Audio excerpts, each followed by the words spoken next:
Сәлем, Өзем, қалың қалай? Сәлем, Нұризат, жақсымын, өзің қалайсың? Жақсымын, рахмет. Мүлем, бізге берілген екі мәселе құмға тұстаны туралы не айта аласың?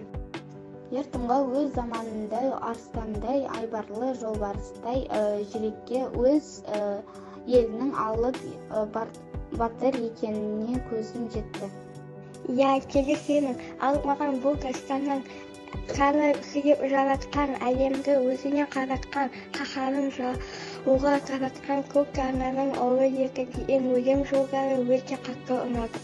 Сосын тағы мынау жері бар ғой, қалай елін қорғап соғысқаны, адамдардың қаны дариядай төгілгені туралы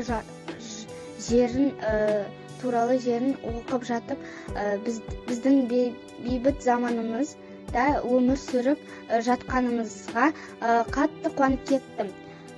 Жарайды, Нұризат, мен қалған сабақ тапсырмаларымды орындайын. Ертең көріскенше, сау бол. Жақсы, сау бол, Мүлем.